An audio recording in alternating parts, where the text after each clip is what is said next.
आपका एक बार फिर से आपके अपने YouTube चैनल कंपटीशन प्रिपरेशन पे। दोस्तों इस वीडियो में हम बात करने वाले हैं एसएससी CHSL के लिए जो रीशेड्यूल्ड एग्जाम डेट्स हैं उनके लिए, जिन लोगों का एग्जाम नहीं हुआ है, और एसएससी CGL 2020 प्री के लिए जो एक्सपेक्टेड मैथ्स का सेट है वो थर्ड सेट होगा। ये ऑलरेडी हम 2 सेट कर चुके हैं जिसमें हम करते हैं 20 क्वेश्चंस।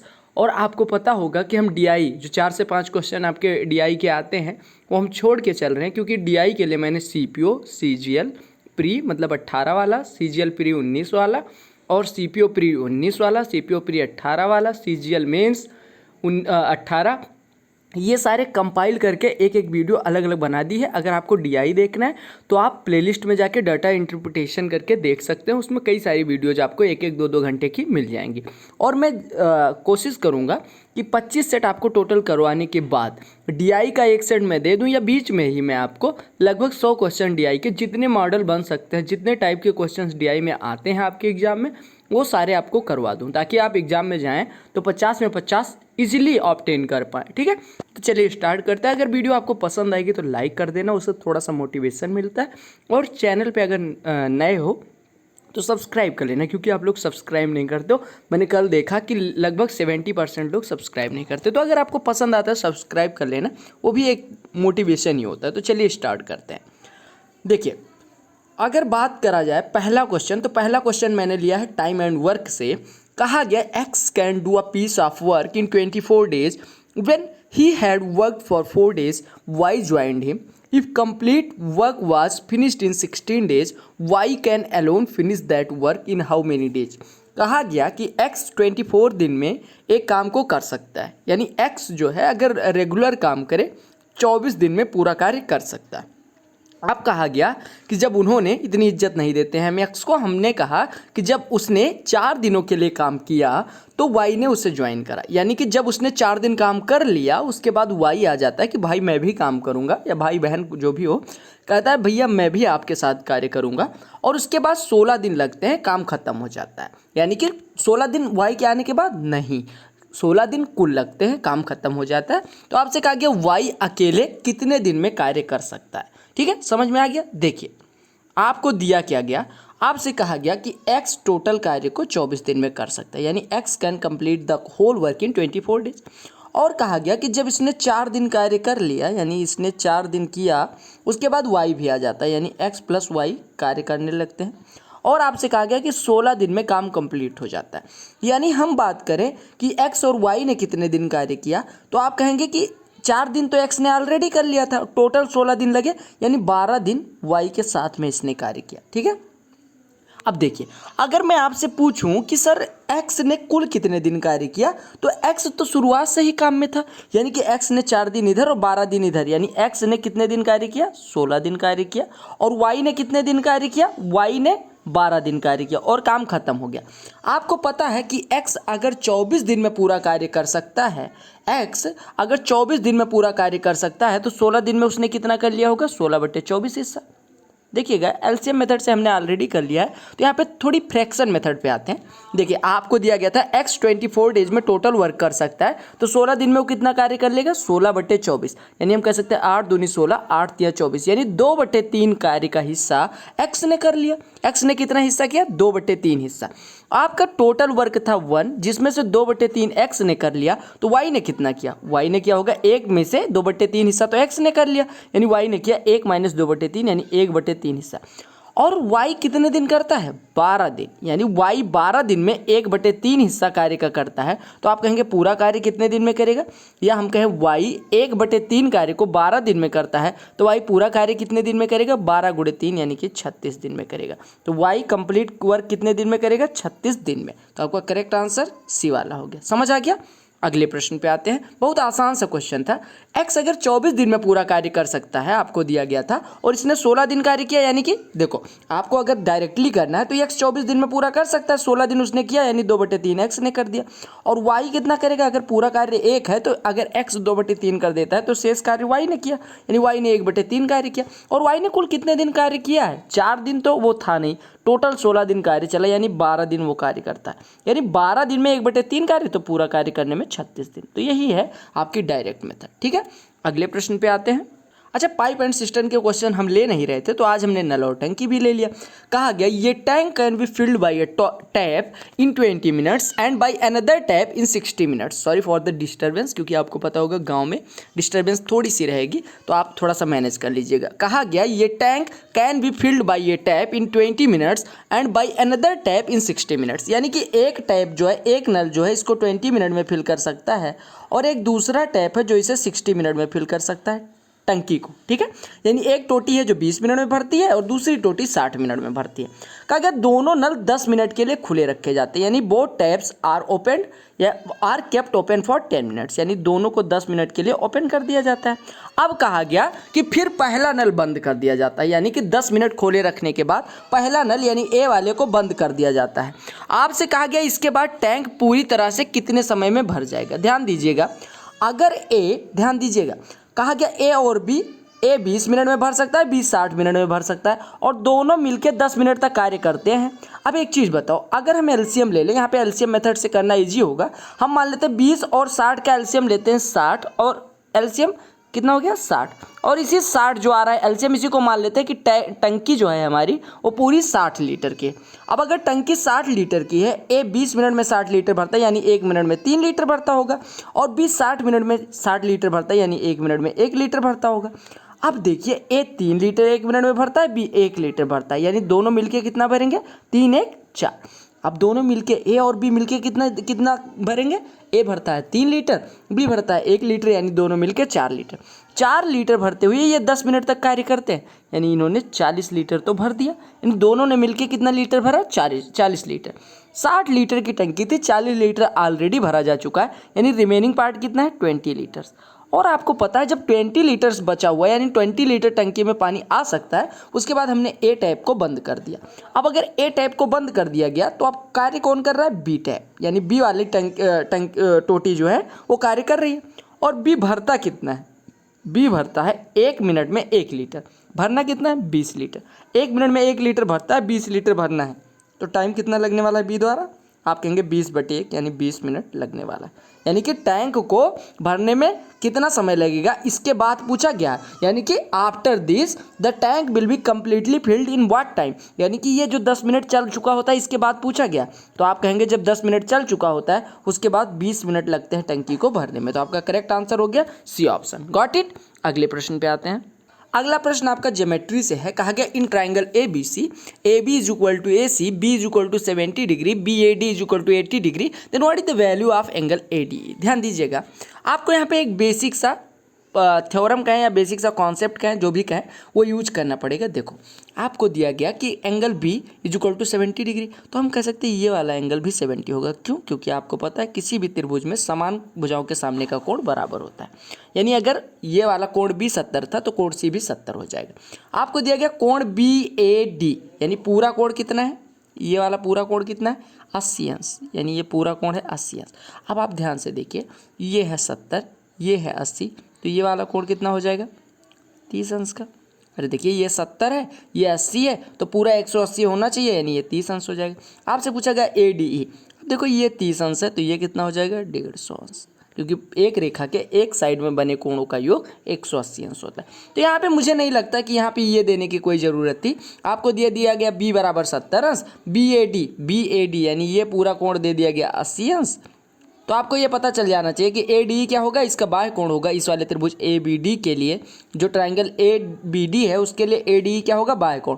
और बाह्य कोण जो होता है वो सुदूर स्थित दो अंतः कोणों के योग के बराबर होता है, यानी अपोजिट जो दोनों एंगल होते हैं उसके योग के बराबर, यानी 70 और 80 जुड़ेगा तो 150। इस कॉन्सेप्ट से भी कर सकते हैं, ठीक है। या आप ऐसे कर सकते हैं 70 80, तो ये 30 हो गया। अगर ये 30 है, पूरा 180 अंश होना चाहिए, तो 150 हो जाएगा। समझ आ गया। अगले प्रश्न पे आते हैं। अच्छा, पीडीएफ आप टेलीग्राम चैनल पे मिल जाएगा आपको, तो आप टेलीग्राम चैनल जरूर ज्वाइन कर लें। वहाँ पे कोई क्वेश्चन पूछना हो तो आप मुझे टैग करके पूछ सकते हैं। अगर मैं ऑनलाइन हुआ तो तुरंत जवाब दूंगा, अदरवाइज बहुत सारे लोग हैं, बहुत अच्छे जेन्युइन एस्पिरेंट्स आपको मिल जाएंगे, फेलो एस्पिरेंट, जो आपको जवाब दे देंगे। उसमें कई सारे हैं जो एसएससी सीजीएल मेंस दे चुके हैं, अच्छा नंबर भी पाएँ, तो वो लोग आपको जवाब दे देंगे। कहा गया tan theta, if tan theta plus 1/tan theta is equal to 2 then the value of tan square theta plus 1/tan square theta. कुछ लोग कह रहे हैं कि सर पेपर का लेवल आप थोड़ा एवरेज रख रहे हैं, थोड़ा सा मॉडरेट करिए। देखो मैं कह रहा हूँ कि 25 सेट में आपको सारे लेवल के सेट मिल जाएंगे, ठीक है। तो आप जब स्टार्ट कराए तो बेसिक से करें, ठीक है, ताकि आपको 2500 सेट करने के बाद हर लेवल के क्वेश्चन हो जाएं, ठीक है। तो आपको ये मैनेज करके चलना है। अब देखो अगर tan theta plus 1/tan theta is equal to 2 दिया जाए, या sin theta plus 1/sin theta is equal to 2 दिया जाए, या आपको x प्लस tan थीटा को x एज्यूम करिए, यानी x plus 1/x is equal to 2 दे दिया जाए, तो आप कहते हैं कि x बराबर क्या होता है 1। यानी कि जो भी यहाँ पे दिया जाएगा वही अगर यहाँ पे 1/, में है तो उसकी वैल्यू 1 हो जाती है। यानी कि ये tan theta is equal to यहाँ से हमारा कितना हो जाएगा 1। अब अगर tan थीटा 1 हो गया तो आप कहेंगे यहाँ पे tan स्क्वायर थीटा यानी कि 1 प्लस 1/tan स्क्वायर थीटा यानी कि 1, तो 1 प्लस 1/1 की वैल्यू 1, यानी 1 + 1 इज इक्वल टू 2। तो आपका करेक्ट आंसर 2 हो गया। समझ आ गया। अगले प्रश्न पे आते हैं। अच्छा, मैंने देखा CHSL का जब एग्जाम हो रहा था कि इस तरह के प्रश्न आपके एग्जाम में बहुत ज़्यादा आ रहे हैं, पूरा झकाझोर स्टाइल में आ रहे हैं, ठीक है।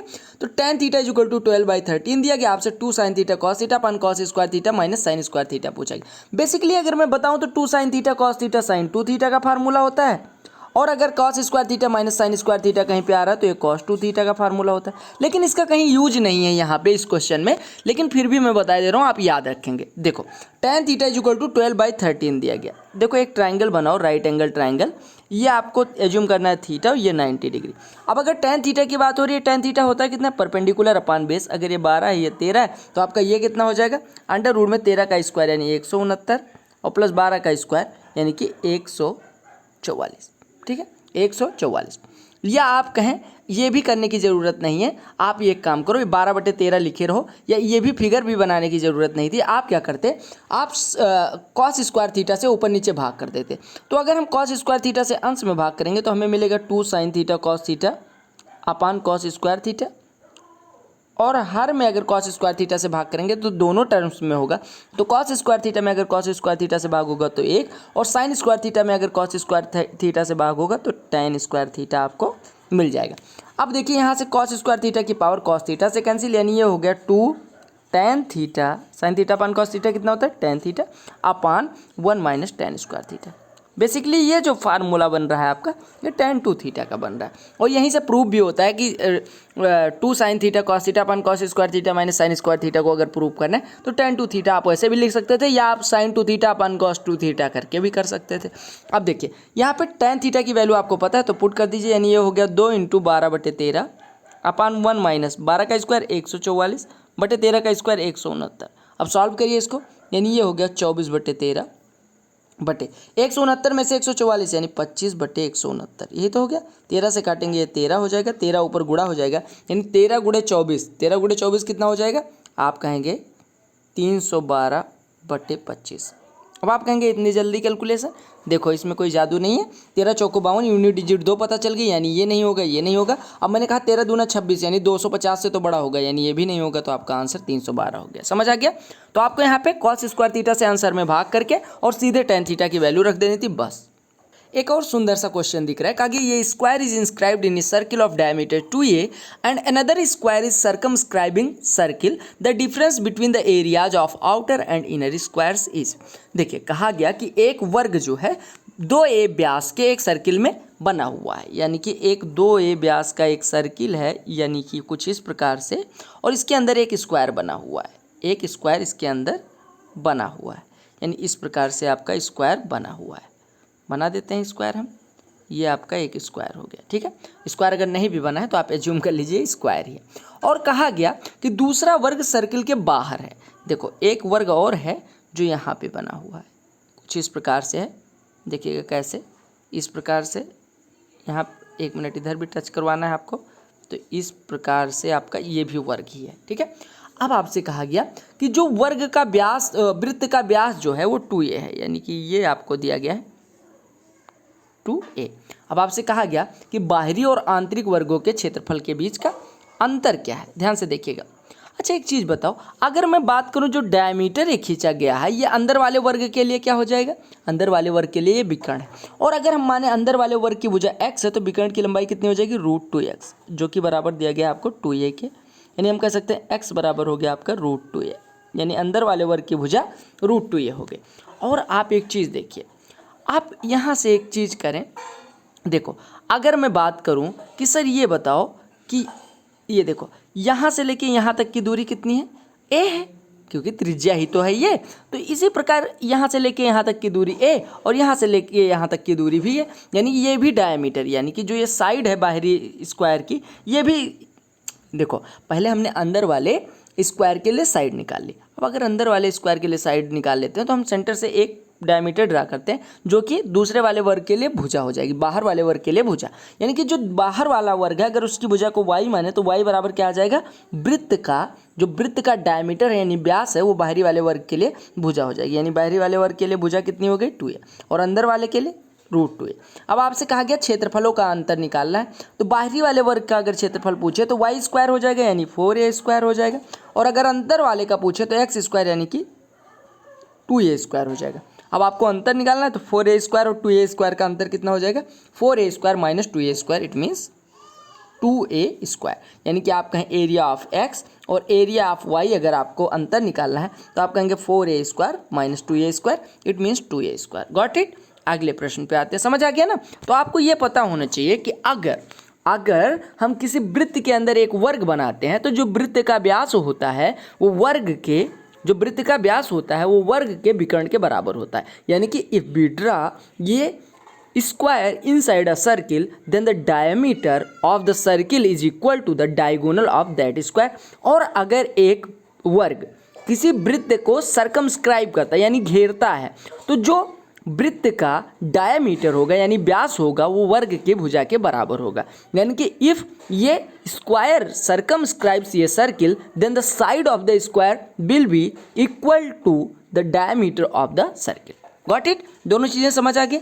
अगले प्रश्न पे आते हैं। कहा गया given that 1² plus 2² plus 3² plus dot dot dot 10 का स्क्वायर इज इक्वल टू 385।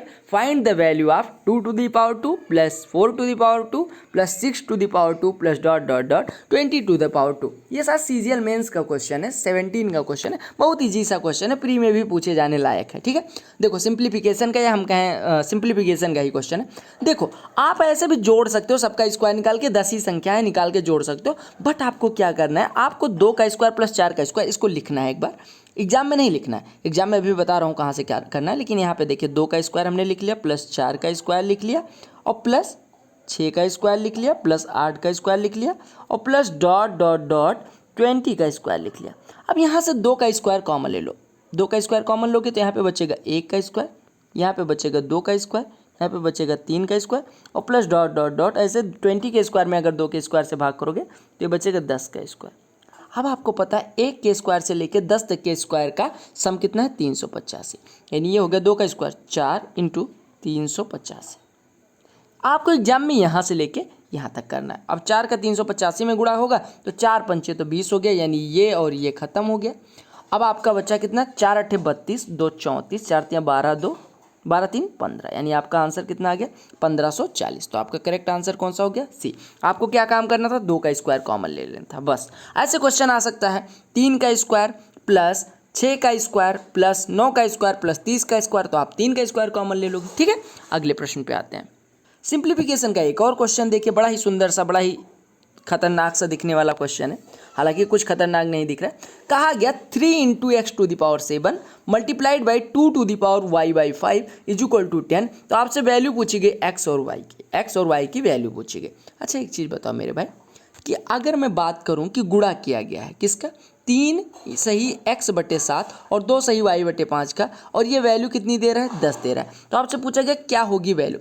अगर मैं बात करूं 1 सही 2/3 तो इसकी वैल्यू क्या होती है, 3 का 1 में गुणा होता है 2 जुड़ जाता है, यानी 3 × 3 × 1 धन 2/3 यही तो लिखता है।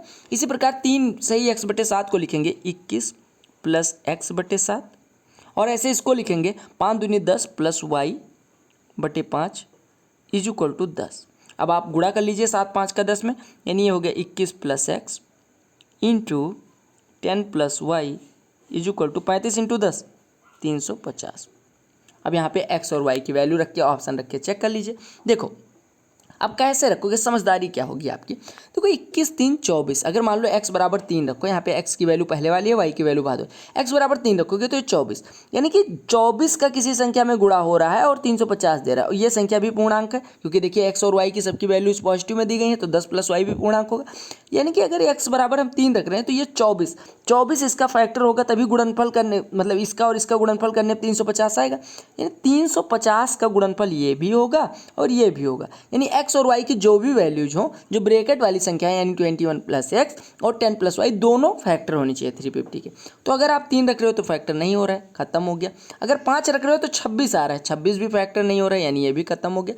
अब आप वैल्यू रखो 21 4 25, मान लो x बराबर तो 4 हो गया, यानी कि ये 25 हो गया। और 25 इंटू, अब यानी कि x बराबर तो 2 ही ऑप्शन बचा और दोनों में x बराबर 4, यानी x बराबर तो आपका 4 हो गया। अब अगर x बराबर 4 हो गया तो 21 + x यानी 25 इंटू 10 + y बराबर कितना दिया गया 350। सॉल्व करो, 25 × 25, 25 चौको 100, यानी y बराबर कितना आ जाएगा, अरे 10 + y 14, तो y बराबर 4। अब y की भी वैल्यू 4 आ गई, x की भी वैल्यू 4, तो आपका करेक्ट ऑप्शन कौन सा हो गया, डी वाला। समझ आ गया ना। तो ये बड़ा अच्छा सा क्वेश्चन मुझे लगा था, इस वजह से मैं करवा दे रहा हूँ, ठीक है। यहाँ क्या गया, P Q is a chord of a circle with centre O and S O R is a line segment originating from a point S on the circle and intersecting P Q produced at R such that Q R is equal to O S. If angle QRO is equal to 30 degree then the angle POS is equal to, आपसे कहा गया PQ जो है वो ए केंद्र वाले वृत्त की एक जीवा है, ओ केंद्र वाले वृत्त की एक जीवा है। हम मानते हैं ये आपका क्या है, एक वृत्त है जिसका केंद्र O है और PQ इसकी एक कोई जीवा है, PQ इसकी एक कोई जीवा है, यानी ये P है, ये Q है जिसको R तक बढ़ाया जाता है। और SOR यानी कि SOR एक वृत्त, यहाँ पे लाइन सेगमेंट कर लीजिएगा, वृत्तखंड ना करके रेखाखंड कर लीजिएगा। यानी SOR इस प्रकार से कुछ है, आपका ये O सेंटर है, ये S है और ये SOR आपका क्या आ गया, रेखाखंड। अब आपसे कहा गया, और S जो है वो वृत्त पे कोई बिंदु है। अब आपसे कहा गया QR is equal to OS। आप सबसे पहले क्या काम करिए, OS आपको पता है OQ को मिला लीजिए और PO को मिला लीजिए, ठीक है। अब देखिए आपको दिया गया कि QR is equal to OS। अच्छा एक चीज़ बताओ, OS है क्या, OS त्रिज्या है, OS आपकी त्रिज्या है, आपको पता है ये भी त्रिज्या, ये भी त्रिज्या। और अगर QR किसके बराबर हो जा रहा है, OS के, तो वो Q के भी बराबर होगा, क्योंकि अगर त्रिज्या R है तो आपको पता चल जाएगा कि QR भी R हो जाएगा।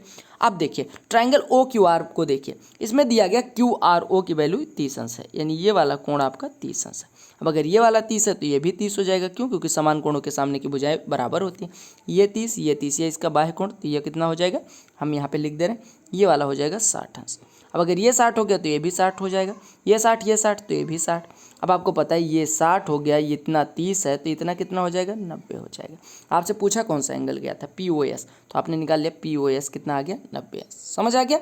तो आपको ये पता होना चाहिए बाह्य कोण क्या होता है, और आपको ये भी पता होना चाहिए कि बाह्य कोण का योग सुदूर स्थित दोनों अंतःकोणों के योग के बराबर होता है। और ये भी पता होना चाहिए कि त्रिभुज में, किसी भी त्रिभुज में, in a triangle the angles opposite to equal sides are equal, यानी कि किसी भी त्रिभुज में दो समान भुजाओं के सामने के कोण बराबर होते हैं, बस इतना सा। अच्छा देखो अगला क्वेश्चन है मेंसुरेशन का, कहा गया the ratio of diagonals of the two cubes is 3:2, यानी कि डायगोनल्स का जो रेशियो दिया गया वो 3:2 है। दो क्यूब यानी दो घनों के विकर्णों का जो अनुपात दिया गया वो 3:2 है। What is the ratio of surface areas of these two cubes respectively, यानी कि इनके किसका अनुपात पूछा गया, सतह क्षेत्रों का। आपको पता होना चाहिए कि अगर आपसे टोटल सरफेस एरिया का अनुपात पूछा जाए या सरफेस एरिया का अनुपात पूछा जाए किसी भी क्यूब के लिए, किन्हीं भी दो क्यूब्स के लिए, तो वो अनुपात होता है A²/B², जहाँ पे A पहले वाले घन का किनारा है या हम कह साइड है, और B दूसरे वाले घन का किनारा है। अब आपको दिया गया है कि अगर पहले वाले घन की भुजा A है तो इसका विकर्ण कितना हो जाएगा, A√3, यही तो होगा। और अगर दूसरे वाले घन की भुजा B है तो उसका विकर्ण कितना हो जाएगा, B√3। और इन दोनों का अनुपात दिया गया है A√3 और B√3 का 3:9 2, यानी √3 कट गया, यानी ए अनुपात भी आपको दिया गया 3:2। और आपसे पूछा गया सतह क्षेत्रफलों का अनुपात, ये हो जाएगा a²/b²। अगर a/b 3/2 है तो a²/b² कितना हो जाएगा, 3 का स्क्वायर 9, 2 का स्क्वायर 4। तो आपका करेक्ट ऑप्शन क्या हो जाएगा, 9:4। कितना ईजी सा क्वेश्चन था, लेकिन एग्जाम में आपके ऐसे ही क्वेश्चन पूछे जाते हैं, ठीक है। अच्छा, ये बहुत अच्छा क्वेश्चन मुझे लगा था। क्या कहा गया कि फॉर व्हाट वैल्यू ऑफ के the expression x⁻6 - 18x³ + k will be a perfect square. कहा गया कि किस के बोले तो के किस वैल्यू के लिए, के की किस वैल्यू के लिए, किस मान के लिए व्यंजक जो है x⁻6 18x³ और प्लस के x⁻6 - 18x³ प्लस के एक पूर्ण वर्ग होगा। ध्यान से देखिएगा, इसको करने के दो तरीके हैं। एक, आपको पता है ये किस में द्विघात है, आप कहेंगे x⁻6 को लिख सकते हैं x³ का स्क्वायर और -18x³ प्लस के, यही दिया गया है। अब x³ को थोड़ी देर के लिए m एज्यूम करिए, तो ये हो जाएगा m² - 18m प्लस के। यानी आपसे पूछा गया ये कब पूर्ण वर्ग होगा। देखो, अगर आपको कोई क्वेश्चन पूर्ण वर्ग बनाना है तो आपको पता होना चाहिए इसका डिस्क्रिमिनेंट यानी विभक्ति कर d = होता है b² - 4ac, b² - 4ac। और आपको पता है b और a और c कहाँ से निकालेंगे, तो इसकी तुलना हम करेंगे स्टैंडर्ड इक्वेशन मतलब स्टैंडर्ड क्वाड्रेटिक इक्वेशन से, जो कि होता है ax² + bx + c से। अब यहाँ पे m है तो am² + bm + c से तुलना कर दीजिए, तो a बराबर कितना हो जाएगा, m² का घाता मतलब m² का गुणांक यानी 1 हो जाएगा। b बराबर कितना हो जाएगा, -18 हो जाएगा। और c बराबर कितना हो जाएगा, k हो जाएगा। अब यहाँ पे b² - 4ac रखिए, और आपको पता होना चाहिए कि डिस्क्रिमिनेंट होता है 0 जब हमें रूट बराबर दिए गया, यानी कि यहाँ पे b की वैल्यू 18 का स्क्वायर 324 -4ac यानी कि -4 × 1 × k, 4 × 1 × k = आपको दिया गया 0, यानी 4k = 324, यानी k = कितना आ गया 81। तो k की वैल्यू कितनी हो तो आपका ये परफेक्ट स्क्वायर बन जाएगा 81। पहली मेथड तो ये थी। दूसरी मेथड क्या होगी, देखो x⁻6 को लिख सकते हैं x³ का स्क्वायर और माइनस आप 18x³ को लिख सकते हैं 2 × 9 या 2 × x³ × 9 और प्लस के। अब ध्यान से देखिए, आप कहेंगे कि x³ का जो स्क्वायर है ये मानिए a, x³ को a मानिए तो a² लिखा हुआ है -2a × ये b लिखा हुआ है और प्लस यहाँ पे आना चाहिए b², यानी k की जगह पे जो k है वो b² होगा। और आपको पता है b की वैल्यू कितनी है 9, तो 9 का स्क्वायर कितना हो जाएगा 81, यानी कि k की जगह पे क्या आना चाहिए 81। अब -81 क्यों नहीं होगा, क्योंकि +8 का स्क्वायर ऑलवेज मतलब स्क्वायर हमेशा पॉजिटिव होता है। अच्छा, रूट पॉजिटिव निगेटिव दोनों हो सकते हैं, ठीक है। अगले प्रश्न पे आते हैं। अगले क्वेश्चन में दिया गया कि √5 + x + √5 - x divided by √5 + x - √5 - x = 3। तो कहा गया x की वैल्यू क्या होगी। देखो, ये क्वेश्चन जो है सिंप्लीफिकेशन का माने अलजेब्रा का माने दोनों का ही है। देखो, आपको क्या करना है यहाँ पे कैची गुणा, या आप ऑप्शन पुटिंग से भी करना चाहें तो कर सकते हैं। हम क्या करते हैं, x = 4 रख के देखते हैं। अब हमें ऐसी संख्या रखनी है जिससे ये क्या करें, रूट से बाहर आ जाए। अब x बराबर अगर थोड़ी देर के लिए मैं 4 रखूँ तो x = 4 रखिए, इसमें वैल्यू पुटिंग से पहली मेथड वैल्यू पुटिंग है।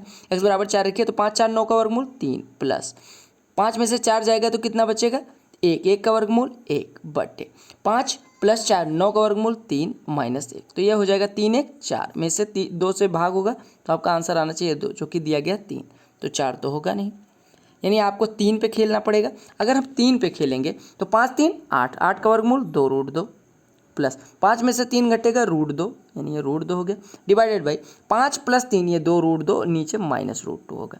तो आपका ऊपर आ जाएगा 3 √2, नीचे आ जाएगा √2, √2 कैंसिल, आपका आंसर 3, यानी x बराबर हो गया 3। ऐसे भी कर सकते थे वैल्यू पुटिंग से। और अगर आपको अच्छा एक चीज़ आप कहेंगे कि सर आपने पहला दूसरा ऑप्शन क्यों नहीं लिया, क्योंकि वैल्यू पुटिंग में आप क्या करेंगे, फ्रैक्शन अगर है तो वैल्यू पुटिंग ना जाइए, लेकिन अगर इंटीजर दिख रहा है तो इंटीजर को ही ट्राई करिए सबसे पहले, ठीक है। अब देखो, इसको अगर ये मेथड नहीं आपके दिमाग में आती तो क्या करेंगे, कैंची गुणा, यानी कि आप क्या लिखेंगे, इसका 3 में गुणा कर देंगे और 3 को 3/1 लिख के 1 का इसमें गुणा, यानी आपका हो गया √5 + x + √5 - x = 3 times of √5 + x और -3 टाइम्स ऑफ √5 - x। अब √5 - x वाले को एक साइड में, √5 + x वाले को एक साइड में, यानी ये हो गया 4 times of √5 - x = 2 times of √5 plus x, यानी 2 से कट गया, ये 2 हो गया, यानी आपका 2 बराबर हो गया √5 प्लस एक्स अपान √5 माइनस एक्स। अब आप क्या करेंगे, दोनों पक्षों का स्क्वायर कर दीजिए। तो दोनों पक्षों का स्क्वायर करेंगे तो ये हो गया 4 बराबर 5 प्लस एक्स बटे 5 माइनस एक्स। लगा लीजिए कंपोनेंडो डिविडेंडो, यानी आप कह सकते हैं, या आप यहीं भी कंपोनेंडो डिविडेंडो लगा लेते तो क्रॉस मल्टीप्लाई करने की ज़रूरत ही न पड़ती। तीसरी मेथड वो हो जाएगी, लेकिन दूसरी मेथड अभी देखिए। अब देखो क्या करना है, कंपोनेंडो डिविडेंडो में कहते हैं अगर अंश में हर को जोड़ा गया तो दूसरी बार हर में से अंश को जो दाएं साइड में करेंगे वही बाएं साइड में करेंगे। यानी 5 प्लस एक्स में अगर 5 माइनस एक्स को घटा रहे हैं तो ऊपर आ जाएगा 2x। अब नीचे जोड़ दीजिए तो ये बट्टे 10 हो जाएगा। अब यहाँ भी 4 में से 1 घटेगा 3 और 4 में 1 जुड़ेगा 5, 5 1 5, 5 दूने 10, 2 से 2 कट गया, यानी x बराबर कितना आ गया 3। तो आपका करेक्ट ऑप्शन कौन सा हो गया, डी वाला। Got it.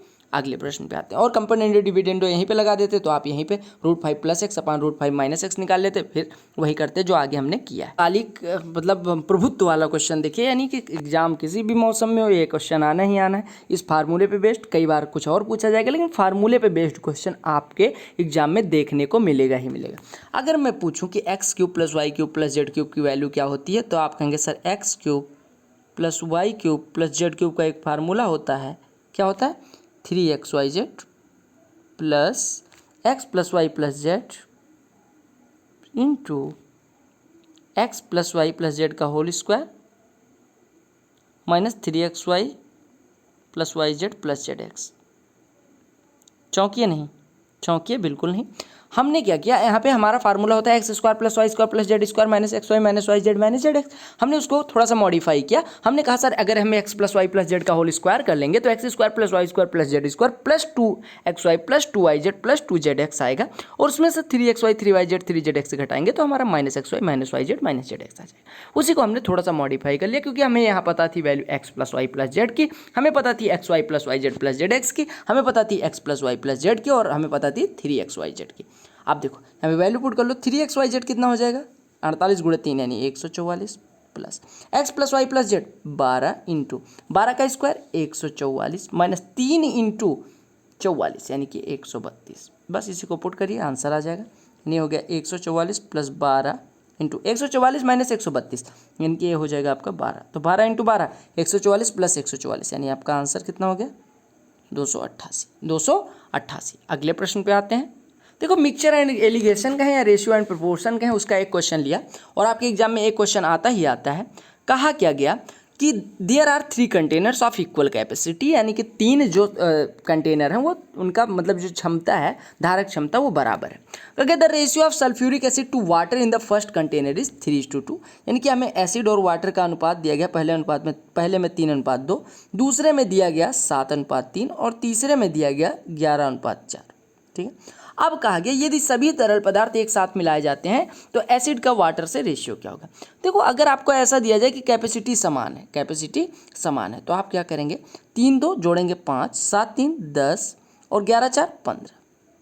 अब आपको क्या करना है, आपको दिया गया क्षमता बराबर है, हम 5 10 और 15 का एलसीएम लेते हैं, हमें पता चल जाएगा 5 10 और 15 का एलसीएम 30, तो सबको 30 बना लीजिए। 30 बनाने के लिए इसमें यहाँ 5 है तो 6 से गुणा हो जाएगा, यहाँ 10 है तो यहाँ 3 से गुणा हो जाएगा, यहाँ 15 है तो यहाँ 2 से गुणा हो जाएगा। तो 3 से अगर गुणा करेंगे तो यहाँ पे एसिड और वाटर का न्यू रेशियो, यानी कि जो एसिड और वाटर की मात्रा है तो हम कहेंगे वो कितनी हो जाएगी। यहाँ पे 6 से गुणा करेंगे तो ये हो जाएगा 18 12, यहाँ पे 3 से गुणा करेंगे 21 9, और यहाँ पे 2 से गुणा करेंगे 22 8। अब आपसे कहा गया तीनों को एक मिक्सचर उसमें डाल दिया जाता है बर्तन में, तो हम डालेंगे तो एसिड कुल कितना हो जाएगा इतना, और वाटर कितना हो जाएगा इतना। तो आप अनुपात निकाल लीजिए, यानी एसिड और वाटर का रेशियो कितना हो जाएगा। एसिड जोड़ेंगे 18 21 और 22 यानी 8 1 9 2 11, और ये 1 2 3 2 5 1 6 यानी 61 तो एसिड हो गया। वाटर कितना हो जाएगा 12 9 21 8 29, यानी एसिड और वाटर का अनुपात कितना आ गया 61:29। तो आपको ऐसे कर लेना, बहुत आसान सा क्वेश्चन है।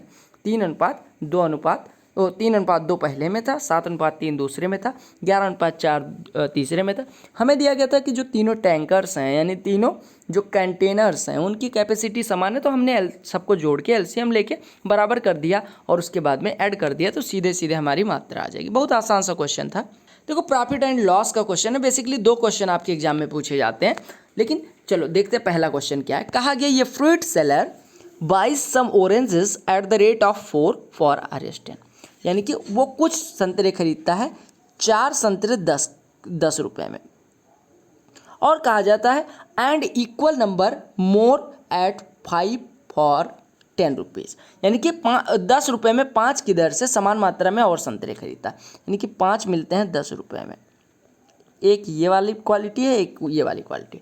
अब कहा कि वो पूरे को 20 रुपये पर 9 संतरे की दर से बेचता है, उसका लाभ या हानि प्रतिशत क्या है। अच्छा एक चीज़ बताओ, अगर मैं मानूं कि पहले 4 संतरे खरीदता है और बाद में 5 संतरे खरीदता है, तो आप कहेंगे कि सर तब तो मात्रा बराबर नहीं हुई, क्योंकि आपको दिया गया है समान मात्रा में संतरे खरीदता है।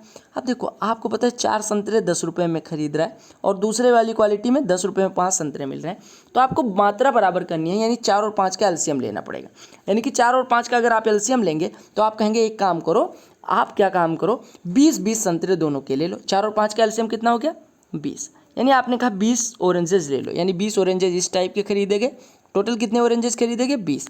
अगर 4 ऑरेंजेस का दाम 10 रुपये है तो 20 का कितना हो जाएगा 50 रुपये। और सिमिलरली अगर ये 20 संतरे खरीदेंगे तो 20 संतरे खरीदने में कितना रुपया लगेगा, 5 संतरे 10 रुपये के, यानी 20 ऑरेंजेस फॉर कितने का हो जाएगा 40 रुपये का। अब आपसे कहा गया कि वो पूरे को 20 रुपये में 9 संतरे की दर से बेच देता है, यानी कि he sells the whole lot at 9 for 20 rupees. देखो अब वो क्या करता है कि 20 रुपये में 9 संतरे बेच देता है, 20 रुपये में 9 संतरे बेच देता है। उसने 50 और 40 90 रुपये टोटल लगाए हैं, 90 रुपये टोटल लगाए, और उसके पास संतरे कितने 20-20 40 संतरे उसके पास है।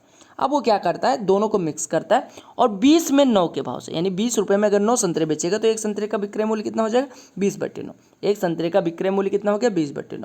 तो उसके पास संतरे कितने 40, यानी एक संतरे को अगर 20/9 रुपये में बेचेगा तो 40 को कितने में बेचेगा 40 गुणे 20/9। बेसिक से पहले सीखिए, अगले पार्ट में अगर ऐसा क्वेश्चन आता है तो मैं दूसरी मेथड से करवाऊंगा। देखो आपसे कहा गया कि उसके पास टोटल 40 संतरे हैं और वो 20 रुपये में 9 के भाव से बेच देता है, यानी कि एक संतरे को 20/9 रुपये में बेचता है, तो 40 संतरे को कितने में बेचता होगा 800/9, यानी उसका टोटल सेलिंग प्राइस आया 800/9 रुपीज़ और टोटल कॉस्ट प्राइस है 50 और 40 90, यानी वो खरीदता तो है 90 का, बेचता है 800/9 का, तो उसका लॉस या प्रॉफिट कितना हुआ। आप कहेंगे कि सर ये लॉस तो होगा, कितने का होगा। आप देखो ये जो 800/9 है ये किससे कम है, आप कहोगे ये 90 से कम है, तो आपका कॉस्ट प्राइस तो आपका पड़ा है 90, कॉस्ट प्राइस ये है और सेलिंग प्राइस इतना है, तो आप कहेंगे कितने का लॉस हो रहा है। तो आप निकालेंगे cost price minus selling price, यानी 90 माइनस 800/9, यानी ये हो जाएगा 10/9 रुपये। और अगर 10/9 रुपये का 90 पे लॉस हो रहा है तो लॉस परसेंटेज कितना हो जाएगा 10/9 रुपये बटे कॉस्ट प्राइस, यानी 90 और गुणे 100 कर दीजिए, एक जीरो से एक जीरो कैंसिल, यानी कि आपका हो गया 10 और इंटू 10, यानी कि 100/81। 100/81% का क्या हो रहा है लॉस, यानी कि लॉस हो रहा है एक सही 19/81% का।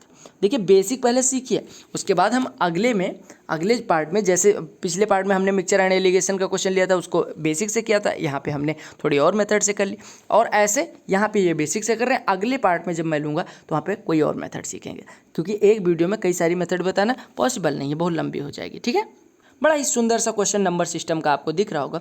कहा गया ये नंबर n = 897324 नंबर क्या दी गई है 897324P64Q। एक बार मैच कर लीजिए फिर से।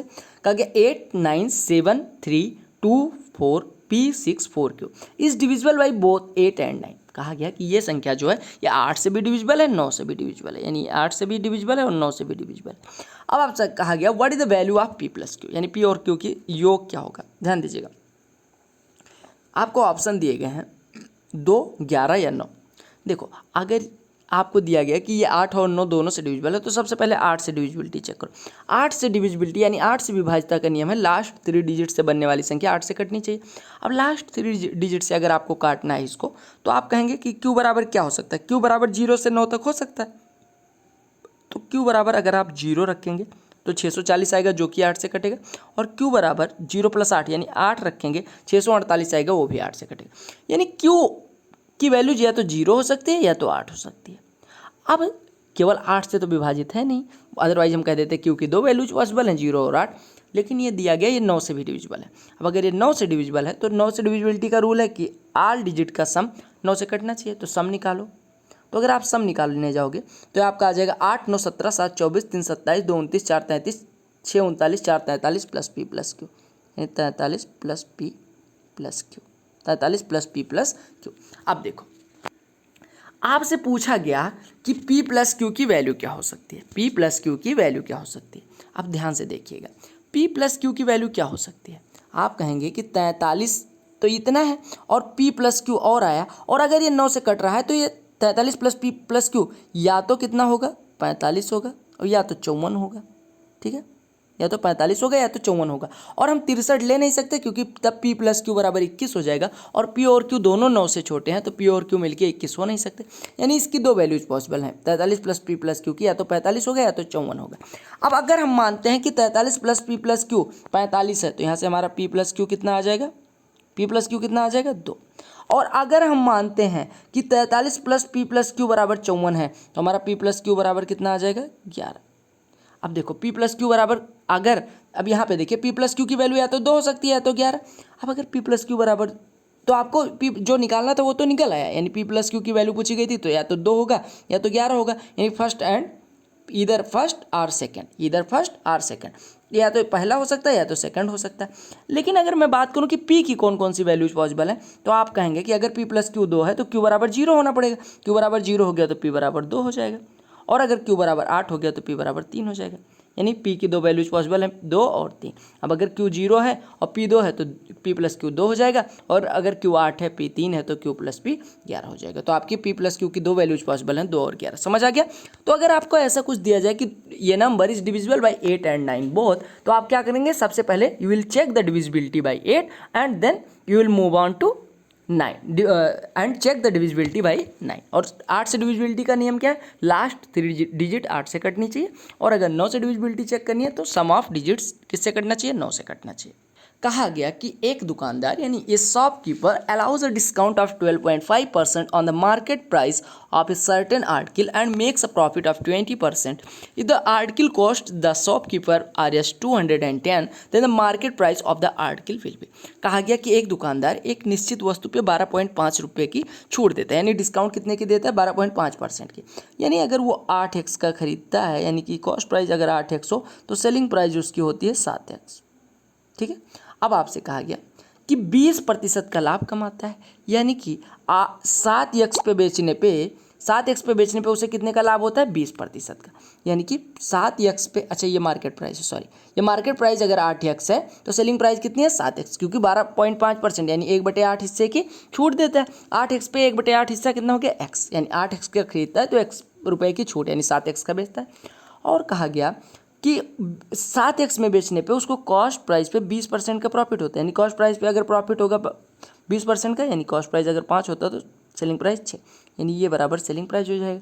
यानी अगर 20% लाभ लेके बेचना है तो CP के 6/5 पे बेचना पड़ेगा, यानी CP का 6/5 आपको दिया गया 7x, यानी यहाँ से हमारा CP कितना हो जाएगा, CP बराबर कितना हो जाएगा, आप कहेंगे 5 × 35x/6, 5 × 35x/6, यानी कॉस्ट प्राइस हो गया 35x/6।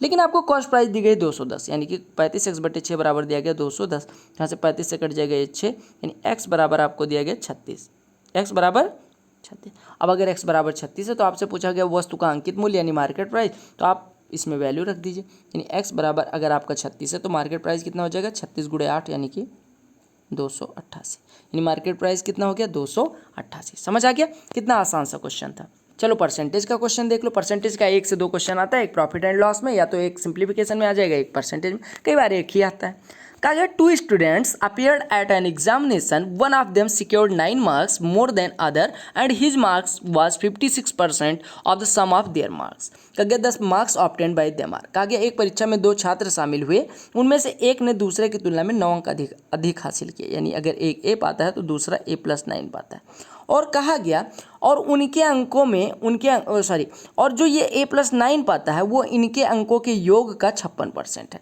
यानी हम कह सकते हैं A+9 जो है वो अंकों का योग, यानी 2A+9 का 56% है, यानी इसका 56/100 है। तो आपसे क्या पूछा गया, तो आपसे कहा गया कि उनके द्वारा प्राप्त किए गए अंक कितने। आप सॉल्व कर लीजिए, बेसिक सा क्वेश्चन बन गया। 100 का A+9 में गुणा, यानी 100A + 900 बराबर हो गया 56 दूना 112A प्लस 56, तो आप कहेंगे 504 हो जाएगा, ठीक है 504। अब इसको सॉल्व करिए, यानी आपका हो गया 12A इज इक्वल टू कितना हो जाएगा 396। तो ये आपका हो जाएगा 12 तिया 36, 12 तिया 36, यानी ए बराबर हो गया 33। अगर ए बराबर 33 हो गया तो उनके द्वारा प्राप्त अंक 1 का 33 हो गया और 1 का 33 प्लस 9 यानी 42 हो गया। तो आपको अंकों का वो पता चल गया, कितना कितना पाए 42 और 33, 42 और 33। समझ आ गया। अगले प्रश्न पे आते हैं।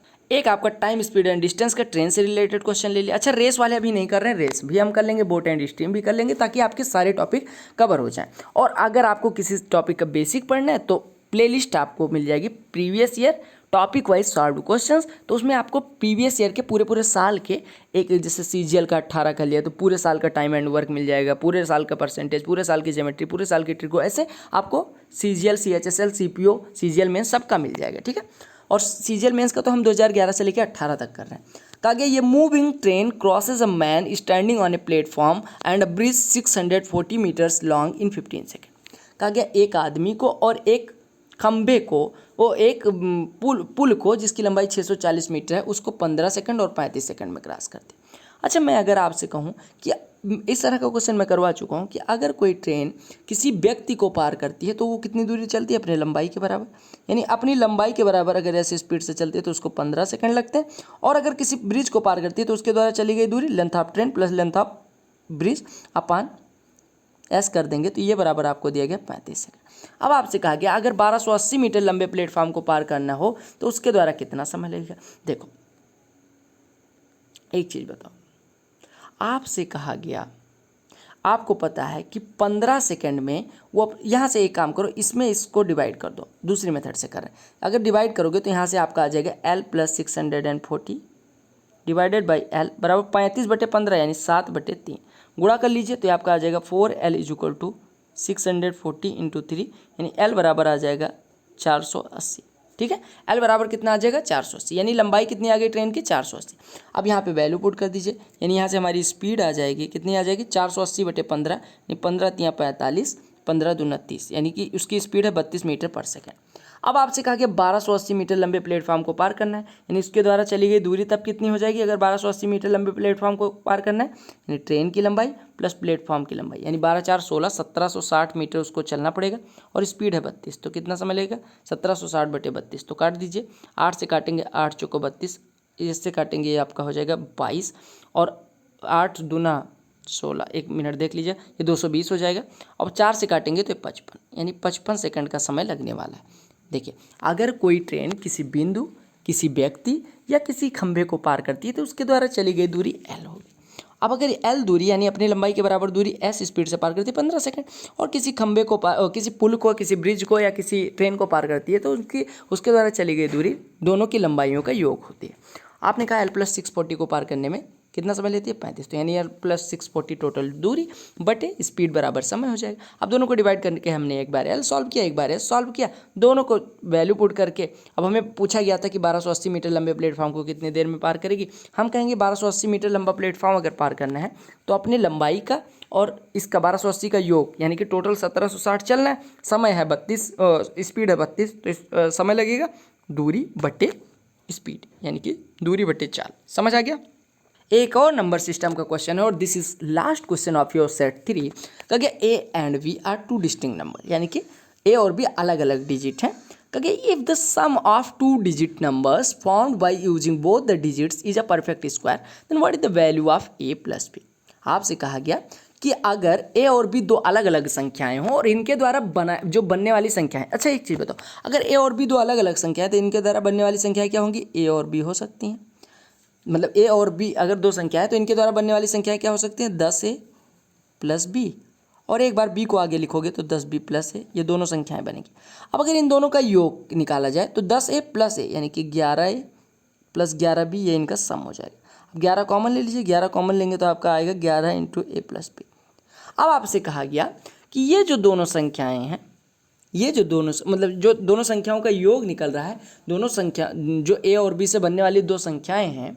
अच्छा एक चीज़ आपसे कहा गया अलग अलग संख्याएं क्यों कही गई थी, अलग अलग संख्याएं इस वजह से कही गई कि अगर अलग अलग संख्याएं नहीं होंगी तो आप किसी को भी आगे पीछे लिखो संख्या एक ही मिलने वाली है, तो इसी वजह से कहा गया अलग अलग संख्याएं।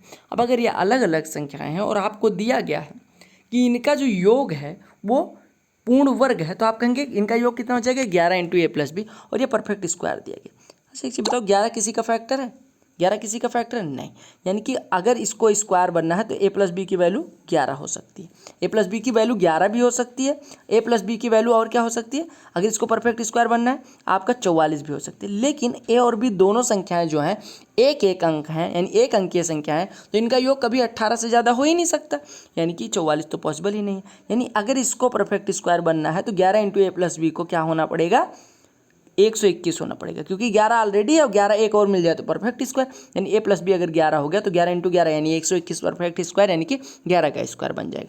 तो हमारा ए प्लस बी की वैल्यू कितनी होगी, 11। ठीक है। अच्छा परफेक्ट स्क्वायर क्या होता है, जो इंटीजर का स्क्वायर हो। तो आई होप आपको अच्छे क्वेश्चन इस सेट में भी मिल गए होंगे। और देखो यहाँ पे सेट 1 और सेट 2 अगर आपको देखना है तो पीडीएफ जो आपको मिलेगा उसमें सेट 1 और सेट 2 की लिंक दी गई है। इस वीडियो पे क्लिक करेंगे, जो लिंक दिख रही है इस पर क्लिक करेंगे तो आप डायरेक्ट पहुँच जाएंगे वीडियो पे।